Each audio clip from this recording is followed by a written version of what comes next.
তারে কৃষ্ণ নাহিতে যে আর সব মরে অকারণ। হরে কৃষ্ণ। তোমার যদি কোনো সম্পর্ক করার দরকার হয়, কোনো প্রীতি করার দরকার হয়, কোনো ভালোবাসা করার দরকার হয়, কারো দাসত্ব করতে হয়, তাহলে একমাত্র তুমি অনাদি আদি গোবিন্দ যিনি তার দাসত্ব করো। জীব নিত্য কৃষ্ণ দাস, এটি তুমি ভুলে গেছো। এই ভুলে গেলে তোমার বিষয় কৃষ্ণের দাসত্ব করো। জয় নিতাই। বলে বাবা কৃষ্ণের দাসত্ব করবো, তাহলে সংসারে যাদের নিয়ে সংসারটা গঠন করছি, এ তো মেম্বার আছে 5-7 জন, এদেরকে ভরণ পোষণ কি করে হবে? আমি সেই কৃষ্ণের দাসত্ব করলাম, তাহলে ওদের সেবা আদির উপায় কি হবে?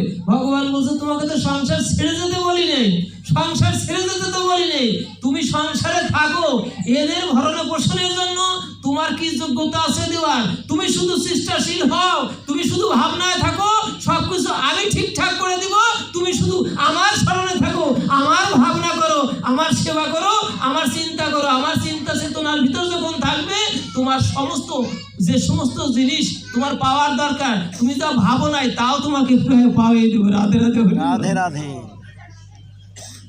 ভগবানের ভান্ডারে কোনো কিছুর অভাব আছে নাকি? রাধারানীর ভান্ডারে কোনো কিছু অভাব আছে নাকি বাবা? কোনো কিছুর অভাব নাই। শুধু আপনার মনটা সেইখানে দেন, সেইখানে সেট করে দিয়ে তার সেবা করুন। এবং আপনি সংসারে আছেন, সংসারে যে কর্ম দিয়ে ঠিকঠাক মতো করেন, সংসারে প্রতি দায়িত্ব পালন করতে হবে বাবা। এগুলি না করলে তো হবে না। আপনার সংসার, আপনার প্রতিবেশী একজন রোগগ্রস্ত আছে, আপনি যদি তার একটু ট্রিটমেন্ট করেন, তাকে একটু সেবা দেন, তাকে যদি একটু সহযোগিতা করেন, তাহলে কি আপনার সেই সেবাটাও কিন্তু ভগবানের সেবা হবে। রাধে রাধে হরি বল।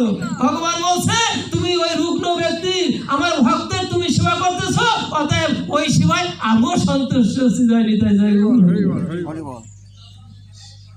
সব দিকে খেয়াল রাখতে হয়। ভজনটা এমন জিনিস নয় যে আমি আমার সামনে একজন বিপদগ্রস্ত, তাকে আমি রক্ষা করার জন্য চেষ্টা করলাম না, আমি গোবিন্দ মন্দিরে গিয়ে ঘন্টা পিটাইলাম, ভগবান বললো তোমার ওতে আমি তুষ্ট নয়, তুমি যদি ওর একটু সেবা করতে, তাহলে তুমি মন্দিরে না আসলেও আমি তোমার প্রতি সন্তুষ্ট। যাইনি তাই হ্যাঁ, এই জন্য সবকিছু ঠিকঠাক করতে হবে বাবা। এখানে দেখেন সেবা দিচ্ছি, কিন্তু আসলে আমার ভিতরে যে সমস্ত জিনিসগুলো আছে, যে সমস্ত রিপুগুলো আছে, ওই রিপুগুলোকে বাবা এখনো দমন করতে পারি নাই। হ্যাঁ, মন্দিরে ঢুকে পড়ছি, ভগবানের সেবা দিচ্ছি, ঘন্টা পিটাচ্ছি, সব ঠিকঠাক আছে, কিন্তু কি হলো?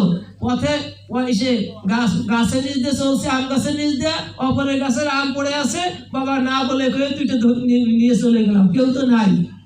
কি বাবা, ভজনটা কোথায় গেল?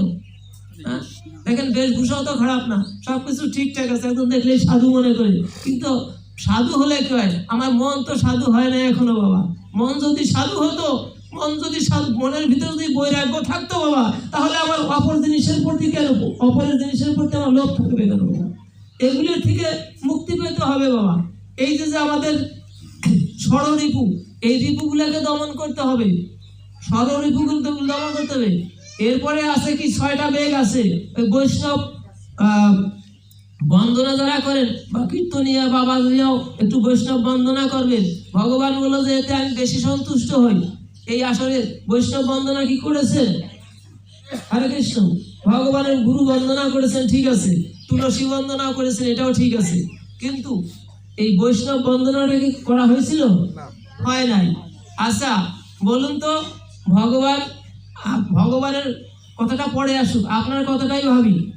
এই যে এইখানে দাদা বসে আছে, ওনার সন্তান, ওনার ছেলেটা যদি এখানে আসে, আমি যদি ওনার ছেলেকে একটু সেবা যত্ন করি, তাহলে কি উনি সন্তুষ্ট আমার প্রতি হবেন না? হরে কৃষ্ণ।